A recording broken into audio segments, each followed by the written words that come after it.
বিশ্বে ভৌগোলিক এবং জীববৈচিত্র্যের এক অসাধারণ সৌন্দর্য সমন্বিত এবং রহস্যময় স্থান সুন্দরবন। গঙ্গা, পদ্মা, মাতলা নদীর বঙ্গোপসাগরীয় উপকূলীয় অববাহিকায় যে জালিকা তৈরি করেছে, তার ফলে সৃষ্টি হয়েছে শত শত দ্বীপ। বিশ্বের বৃহত্তম ম্যানগ্রোভ অরণ্য এই সুন্দরবন, যা বাংলাদেশ থেকে আমাদের পশ্চিমবঙ্গের গঙ্গার উপকূলবর্তী অঞ্চল পর্যন্ত বিস্তৃত। এই সুন্দরবনের যদি দেখতে বা জানতে হয়, তাহলে এই লঞ্চে করে গুটি কয়েক ওয়াচ টাওয়ারটাই কিন্তু সুন্দরবন নয়। সুন্দরবনের বিভিন্ন যে দ্বীপগুলো রয়েছে, তার যে জনসমষ্টি, তাদের সামাজিক, আধ্যাত্মিক, ধর্মীয় যে জীবনযাত্রা, সেগুলো সম্বন্ধে যদি সম্যক জ্ঞান না আসে, তবে সুন্দরবন দর্শনটা অনেকটা অধরাই থেকে যাবে। শুধু জল, জঙ্গল, বন্যপ্রাণ, বিশ্বের বৃহত্তম রয়্যাল বেঙ্গল টাইগারের বাসভূমি হলো সুন্দরবন। তো এইটুকুই নিয়ে সুন্দরবন নয়, সুন্দরবনের মানুষ, তাদের জনজীবন, আধ্যাত্মিক ধর্মীয় জীবন, এই সমস্ত কিছুটা, কৃষ্টি, সংস্কৃতি, সমস্ত কিছু মিলিয়েই সুন্দরবন। নমস্কার, আমি গৌতম ব্যানার্জি, আর এ উইথ মি চ্যানেলে আপনাদের স্বাগত জানাই। আজকে আমার প্রতিবেদন সুন্দরবনের গ্রামের পথে প্রান্তরে। যদিও এই সফরটা ছিল অনেকটা আধ্যাত্মিক। আমাদের মঙ্গলদ্বীপ সেবাশ্রম সংঘের প্রতিষ্ঠাতা মহন্ত মহারাজ স্বামী মঙ্গলানন্দজির সঙ্গে সুন্দরবনের বিভিন্ন অঞ্চলে যে ঘুরেছি, বাসন্তী এবং পাথর প্রতিমার এই যে সাইটগুলোতে, তাই তার ভিত্তিতেই আর কি আজকের এই ভিডিওটা তৈরি করা। যদি ভালো লাগে অতি অবশ্যই সাবস্ক্রাইব, শেয়ার এবং লাইক করবেন। চলুন আমরা কোথায় কোথায় গিয়েছি, কি দেখেছি, তার উপর একটা সংক্ষিপ্ত ডকুমেন্টারি টাইপের। যদিও সামাজিক বা অর্থনৈতিক ক্ষেত্রে বিশ্লেষণ এখানে করা হয়নি, আমি আবারও বলছি, এটা করা হয়েছে কিছুটা আধ্যাত্মবাদের ওপরে। সেখানকার বিভিন্ন রকম মন্দিরগুলোর দৃশ্য আমরা তুলে ধরেছি, আধ্যাত্মবাদ নিয়ে কিছু কথাবার্তা হয়েছে, আর বাকিটা প্রাকৃতিক দৃশ্যের ওপরে আপনাদের সামনে উপস্থাপিত করবার চেষ্টা করব। ক্যানিংগামী ট্রেনে যাত্রা শুরু হয়েছিল আমাদের। ক্যানিং স্টেশন থেকে বার হয়ে মাতলা নদীর উপর তৈরি সেতু পার হয়ে আমাদের সুন্দরবনের অন্দরে ঢোকা। প্রায় 20 বছর আগে তৈরি এই মাতলা সেতু এবং হোগল নদীর ওপর তৈরি করা সেতু দুটি সুন্দরবনকে অনেক কাছে নিয়ে এসেছে মূল ভূখণ্ডে।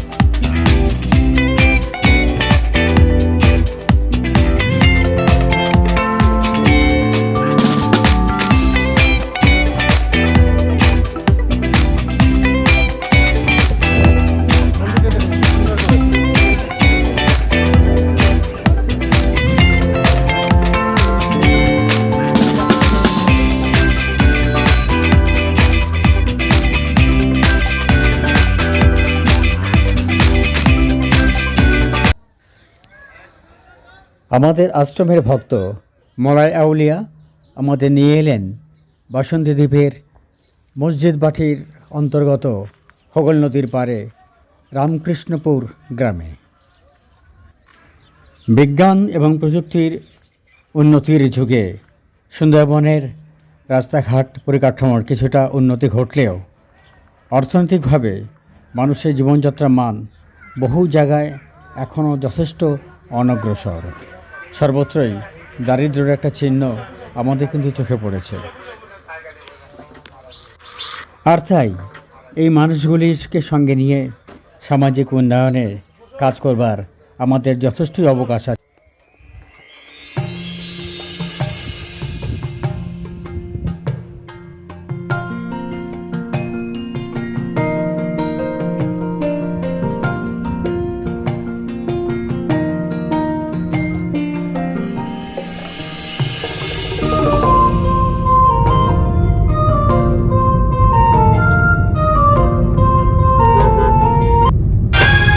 আবার চলেছি ঝড়খালির দিকে।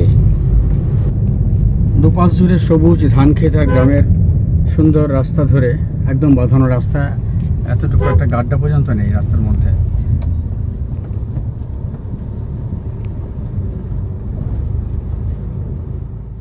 আমরা এই অঞ্চলের একজন স্থানীয় বাসিন্দার সঙ্গে একটু কথা বলবো। আচ্ছা দাদা, এই যে কুল গাছ তলাটা শোনা গেছে যে কুল গাছটা যখন কাটতে মানে যাওয়া হয়েছিল তখন অযোধ্যায় রক্তপাত হয়েছিল। হ্যাঁ, আচ্ছা এই জায়গাটার নাম কি? এটা 4 নম্বর 5 নম্বর বনবিতলা। 4 নম্বর 5 নম্বর বনবিতলা। আচ্ছা একটু বলুন বিষয়টা, জায়গাটা সম্বন্ধে একটু।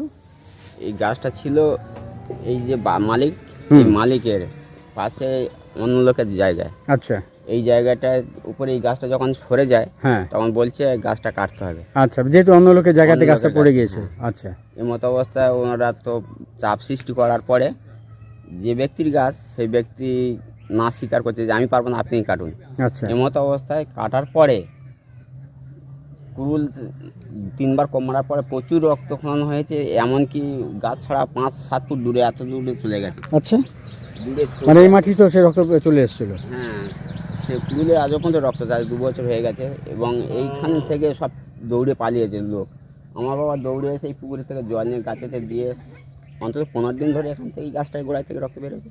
মাটির সঙ্গে সঙ্গে বাবা ওই পুকুরের থেকে মাটি নিয়ে গাছটার গোড়াতে দিয়ে সেই ব্যক্তি আবার এই জায়গাটা দিয়েছে এই ব্যারিকেড করে এটাকে গার্ড করার জন্য। এখানে কি কোনো পুজো অর্চনা হয়? কিছু পূজা অর্চনা হয়। আরে মানে এখানে কি পূজা হয়? মা মনসা, মনসা গান এবং পূজা, মনসা গান এবং পুজো হয় এখানটায়। আচ্ছা ঠিক আছে, সামনে মন্দির রয়েছে। সামনে এই যে মন্দির, এই জাগ্রত মন্দির, এটা আচ্ছা আচ্ছা আচ্ছা, ওই সামনে ওই যে ওই মন্দির, এই এই ওই এই ঘরটার পাশে। আচ্ছা আচ্ছা আচ্ছা, এই যে ওখানে পূজা হয় আর এইটাই গান হয় এখানে। ও আচ্ছা আচ্ছা 3 দিন আচ্ছা ধরে মনসার গান। আচ্ছা আচ্ছা আচ্ছা, ঠিক আছে, অনেক ধন্যবাদ আমাদের চ্যানেলের পক্ষ থেকে। আপনার নাম কি? মধুসূদন মণ্ডল। মধুসূদন মণ্ডল, ধন্যবাদ। কৃষ্ণার্জুন। আমরা আছি এখন বাসিরামপুর বাসন্তী বিধানসভা কেন্দ্রের বাসিরামপুর হাটের রাধা গোবিন্দ মন্দিরে। দৃষ্টিনন্দন সৌন্দর্য, মন্দিরের অগ্রভাগে দেখতে পাচ্ছি কৃষ্ণার্জুন রথ এবং রথের ওপরে হনুমান আসীন।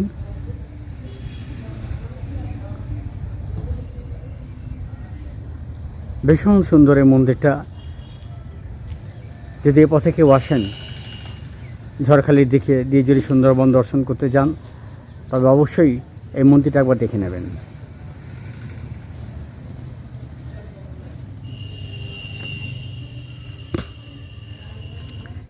ঝড়খালি সেক্টরের রাধা গোবিন্দ মন্দির থেকে আপনার সামনে সমগ্র চিত্রটা তুলে ধরছি। বসন্তীর হিরণ্ময়পুর বাসিরাম বাজারে মন্দির দেখে আমরা এলাম বাদাবন অধ্যুষিত চোরাবাজার মোড়ে। সামনেই মাতলা নদী, চরাপরে সৃষ্টি হয়েছে সুন্দরবনের প্রাকৃতিক জীববৈচিত্র্যের এক অদ্ভুত নিদর্শন, ভূপ্রকৃতিগত এক অদ্ভুত নিদর্শন, ম্যানগ্রোভ ফরেস্ট। গ্রামের পথ ছেড়ে এবার আমরা একটু চলে এসেছি মাতলা তীরের বাদাবনের ভেতরের দিকে। ভাটাদ নদীটা এখন একটু চলে গেছে অনেকটা দূরে। নদীর চরে সৃষ্টি হয়েছে গভীর বাদাবন। বিশ্বের ভূপ্রকৃতিগত বৈচিত্র্যের এক অদ্ভুত নিদর্শন সুন্দরবন। প্রায় 4000 বর্গ কিলোমিটারের 4 ভাগের 1 ভাগ আমাদের পশ্চিমবাংলায়, বাকিটা বাংলাদেশের অন্তরে।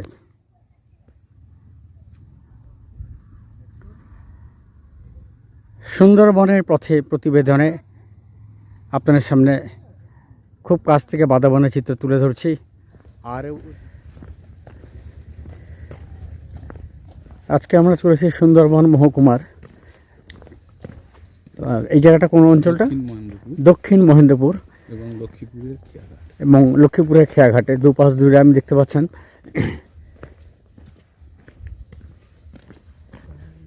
গরান গাছের জঙ্গল।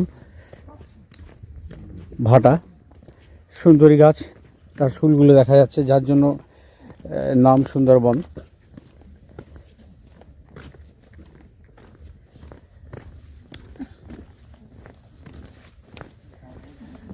আমরা চলেছি আমাদের শিষ্য ভক্ত তরুণ মাইতির বাড়িতে, তার গ্রামে যাব। সামনে মহারাজ,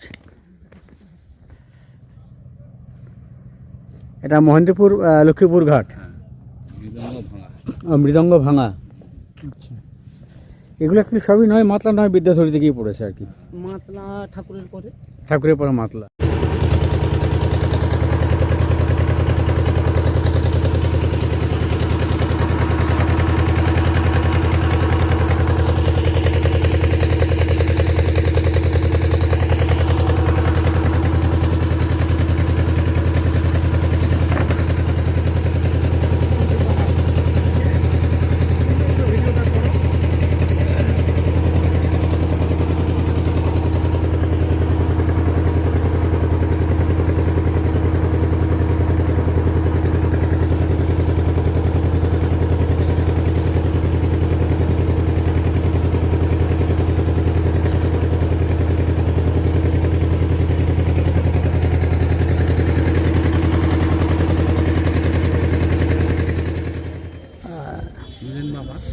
লক্ষ্মীপুর ঘাটে এসেই একদম ঘাট সন্নিকটে বাজারে আমরা এসেছিলাম একটা অসাধারণ মন্দিরের সামনে, মা বিশালাক্ষী শীতলা মন্দির।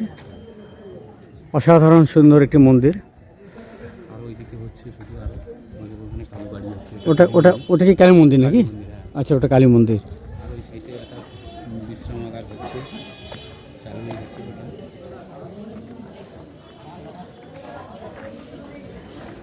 সামনে কালী মন্দির, লক্ষ্মীপুর শীতলা মাতার মন্দির।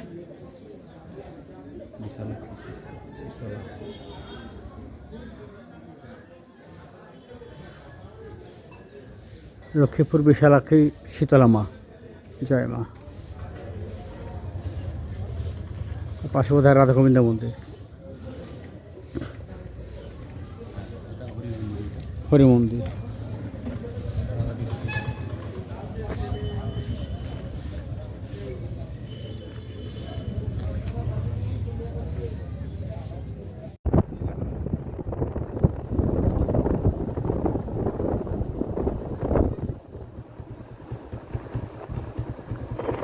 এবার চলেছি দ্বীপের উল্টো দিকে ঘাটে, অম্বিকানগর ঘাট। সেখানে আবার খেয়া পার হয়ে আমরা যাব কে প্লট দ্বীপে। আমরা পার হব অচিন্তনগরে খেয়া। এইমাত্র অচিন্তনগর গ্রাম পঞ্চায়েত অফিসটা পার করলাম। অচিন্তনগরে খেয়া পার করে আমরা প্রবেশ করব কে প্লটে।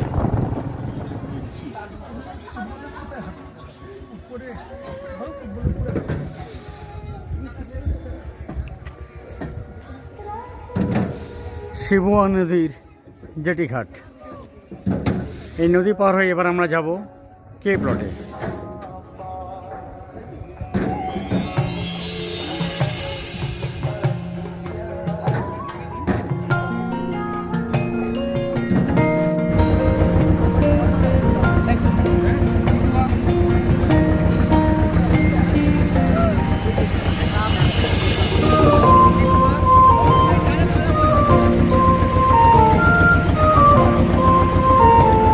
এবার পার হচ্ছি শিমুয়া নদী।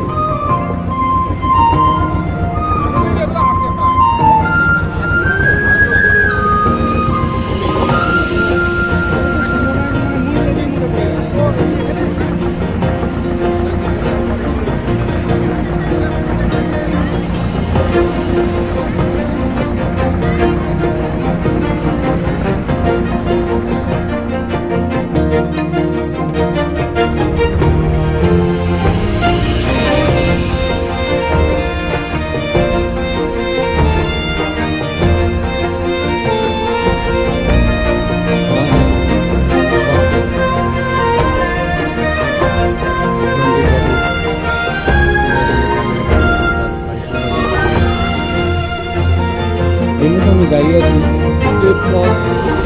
বাঁধার সামনে। অ্যাকচুয়ালি সুন্দরবন একদম প্রত্যন্ত এলাকা বলতে গেলে শেষ জন ভারতবর্ষের মানে শেষ বিন্দু আর কি, এসে পৌঁছেছি বাংলার একবার শেষ প্রান্তে। আমার সামনে একদম ভারতবর্ষের শেষ প্রান্তই বটে, অবশ্যই ভারতবর্ষের শেষ প্রান্ত হবে।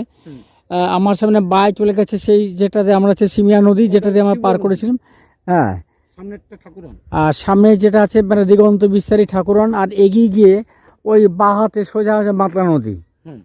তার মানে মাতলা, ঠাকুরন এবং সিমিয়া নদী, তিনটে নদীর সঙ্গমে আমরা দাঁড়িয়ে আছি এই মুহূর্তে। জোয়ার এসছে আস্তে আস্তে, মানে গাছের উপরে জল চলে আসছে আরো হবে এবং আরও উঠবে জল। এখনো 4 ফুট 5 ফুট উঠবে। একটা অসাধারণ জায়গা। এই সমস্ত জায়গাতে সাধারণত ট্যুরিস্টরা আসেন না বা জানেন না, একটা গতানুগতিক রুটে তাদের নিয়ে যাওয়া হয়। সুন্দরবনের পথে প্রান্তরে বিভিন্ন জায়গায় আমরা যে ঘুরেছি, সুন্দরবন মহকুমার বিভিন্ন অঞ্চলে গতবার আমরা ঘুরেছিলাম ওই বাসন্তীর ওই দিকটাতে। এইবার আজকে আমরা এসেছি একদম ভারতবর্ষের তথা বাংলার একদম শেষ বিন্দুতে। আমি শেষ জনপথের মুখে দাঁড়িয়ে আছি। আর উইথমি চ্যানেলের পক্ষ থেকে গৌতম ব্যানার্জি আপনাদের সামনে সম্পূর্ণ চিত্রটা তুলে ধরছি কে প্লট থেকে সুন্দরবন। আচ্ছা, আমার সামনে রয়েছেন আমাদের অত্যন্ত শুভনোধ্যায়ী ভক্ত তরুণ মাইতি। ওনার ডাকি আজকে মূলত আমাদের এই সুন্দরবনের এই দ্বীপে আসা। এটা হচ্ছে আপনার কে প্লট। আমার সামনে সিমুয়া নদী, তার উপরটা হচ্ছে অচিন্তনগর, লক্ষ্মীপুর নাকি লক্ষ্মী জনার্দনপুর। ওখান থেকে তো আমরা এদিকে এলাম আর কি। আচ্ছা, তো আমি একটু জানতে চাইছি যে আপনি এখানে, আমি শুনেছি যে এই জায়গাটা একটা সময় খ্রিস্ট ধর্মের প্রসারের বিরুদ্ধে আপনাকে মানে লড়াই করতে হয়েছে আর কি। তো সেই সম্বন্ধে একটুখানি বুঝি, বা আমাদের এখানে সনাতন আধ্যাত্মবাদ সম্বন্ধে, আমরা তো মূলত আশ্রমিক কাজেই এসেছি এখানে, তো সেই মানে সম্পর্কে যদি কিছু বলেন আর কি। তো প্রথমত আমি তখন ক্লাস 9-10 এরকম একটা সময় পড়তাম। তো সে তখন থেকেই একটা আমাদের সনাতন ধর্ম বা আমাদের মঠ মন্দির এগুলো নিয়ে আমার একটা খুব অ্যাট্রাকটিভ ছিলাম, বা সাধু সঙ্গ। আমার আজাও একটা হালিশহর ওই আশ্রমের উনি মহারাজ ছিলেন। আচ্ছা, তো তিনার সান্নিধ্যেও থেকেছি, সেখান থেকেই ইন্সপায়ার বলুন আর যাই বলুন, ওখান থেকেই চেতনা জাগ্রত হয়েছে আমার মধ্যে। তো সেটাকে আমি ভাবতাম যে সাধারণ মানুষের মধ্যে কিভাবে দেব। তো এরকম একটা সময় 9-10 যখন পড়ি, তখন ওটা 1998 এরকম সালে। তো একজন এসে বলছে, তরুণ এরা এরকম আমরা খ্রিস্টান ধর্মের এরকম একটু প্রচার করব। আমি বলি, নিজের ধর্ম থাকতে অন্য কোনো ধর্মে আমি প্রচারের ক্ষেত্রে আমি লাগতে পারবো না বা কাউকে বলতেও পারবো না। আমার নিজের ধর্মের লোককে আমি মানুষকে ইন্সপায়ার করব, সেটাই ঠিক আছে। তা সে জায়গায় ওনারা চলে গেলেন। তারপরেও আমাদের গ্রামে এরকম এসছি অনেকবার, আমি অনেক প্রোটেস্ট করেছি বা তাদেরকে আমি বুঝিয়ে প্রায় 10-12 বছর 15 বছর ঢুকতেই দিইনি আমাদের এই দ্বীপটাতে। আচ্ছা, এবারে তারপরে আপনি কত ঠেকাবেন, একা সম্ভব নয়। কারুর না কারুর হাত ধরে এসছে, প্রসার করেছে, আমাদের গ্রামে অনেককে করিয়ে দারিদ্রের সুযোগটাও নিয়েছে আর কি। দারিদ্রের সুযোগ নিয়ে ওই জামা পোশাক এটা ওটা স্কুল ব্যাগ থেকে সমস্ত কিছু দান অনুদান ওরা দিয়ে সেইভাবে প্রলোভন দেখিয়ে মানুষকে খ্রিস্ট ধর্মের দিকে অগ্রসর করার জন্য তাদের সেভাবে যোগাযোগ করেছে। কর্মসূচিগুলো চালিয়েছিল। তো সেখান থেকে আমি মানুষকে বুঝিয়ে এখন একটা সময় ওরা ভালোই স্প্রেড করেছিল। আচ্ছা, তা এখন মোটামুটি প্রায় 0।